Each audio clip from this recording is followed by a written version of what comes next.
porque tener esta definición amplia nos permite conocer mejor, saber mejor, entender mejor, anticipar mejor y también, muy necesario ahora, responder mejor, ¿sí? Responder mejor frente a estos problemas, ¿no? Entonces, no es que vamos a ir ya, ahora hay que hacer esto, no. Siempre cuando tenemos un problema, tenemos que saber qué se puede hacer. La epidemiología, con los ejemplos que les he dado, pues nos pone estos retos. Algunos, el reto en quién, ya lo vimos, son las poblaciones, y el reto más grande es el cuándo. Entonces, mucho de la epidemiología es más visible, y el ejemplo es ahora el mundo en el 2020, es más visible en el 2020, donde el daño y el efecto es muy corto, ¿no? Entonces, usualmente, o es un desastre, o un terremoto, algo muy drástico, muy agudo, un evento muy serio, o una infección en gran volumen, como una pandemia, la pandemia que estamos viviendo, que transita y hace que nuestros indicadores de salud se muevan, ¿sí? Ahora es muy obvio y estamos viendo muchas más muertes vinculadas a la infección por el virus del SARS-CoV-2 o la enfermedad denominada COVID-19. Sin embargo, esa no es la única manera donde la epidemiología aplica sus herramientas, ¿no? Esto es uno de los tipos de eventos muy drásticos, muy agudos, muy severos, que hacen que los indicadores de salud cambien en muy poco tiempo. Sin embargo, hay otras causas o hay otros tipos de problemas que son más insidiosos, decimos, insidiosos porque demoran, se acumulan en el tiempo, demoran mucho tiempo en observarse. Un ejemplo, obesidad infantil y daños más adelante, o enfermedades no transmisibles. ¿Cuántos años uno pasa con malos hábitos de nutrición o mucha inactividad física para que eso se traduzca en enfermedad?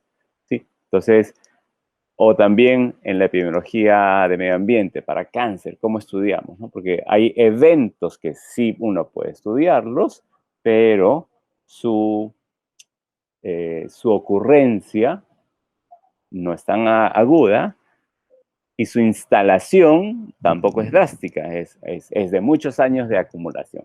Y eso nos da como más campo, más insumos o más herramientas para entender las enfermedades. Te doy un ejemplo.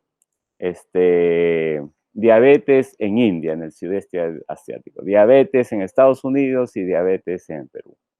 Lo mismo, el indicador que vemos es el mismo, pero cómo las poblaciones transitan hacia tener diabetes es distinto.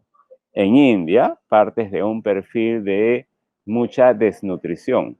No digo que todos tienen, pero un gran segmento de la población transitan por desnutrición, tanto en la edad infantil, en edades tempranas del desarrollo infantil, como también en la edad adulta. De hecho, en adulta ya no se usa el término desnutrición, se usa el término de, en un extremo tenemos de pesos, tenemos el extremo de obesidad y en el otro tenemos el de delgadez. Hay una importante proporción de población en India que califica dentro de delgadez. Entonces la diabetes se expresa en esa población y ocurre no en el extremo de obesidad que usualmente la conocemos. Entonces los determinantes van a ser muy distintos. En el ejemplo que te daba en Estados Unidos es distinto. La diabetes que uno observa en Estados Unidos es una diabetes muy vinculada a una obesidad muy mórbida, una obesidad extrema. Pero la diabetes en el Perú, ¿cómo será?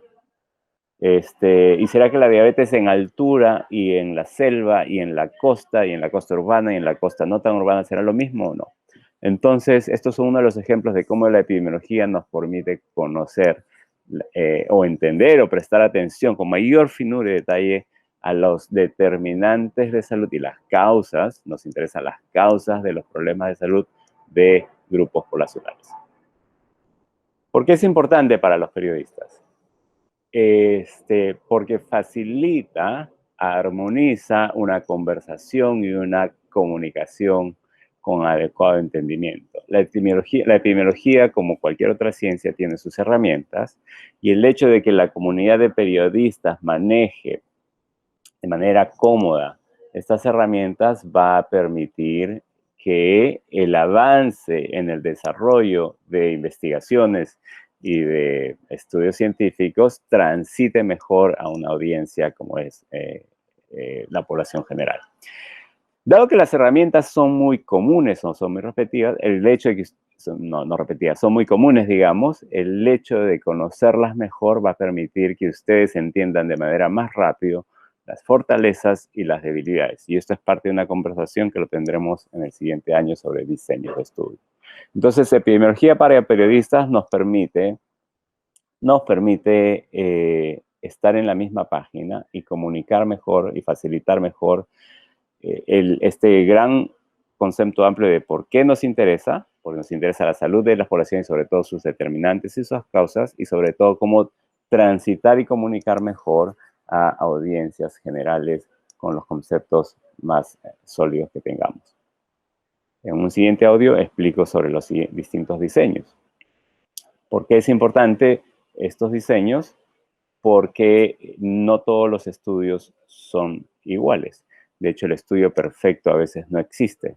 Entonces, ahí uno tiene que tomar transacciones y, ¿cómo se dice? Transacciones o decisiones y hacer que el estudio, si bien no pueda ser perfecto, o no es ético, o no es factible, o es muy caro, etcétera, o duraría mucho, cómo es que avanzamos en este entendimiento de las causas. Y los periodistas, si supieran eso, podrían estar a la par de los investigadores científicos.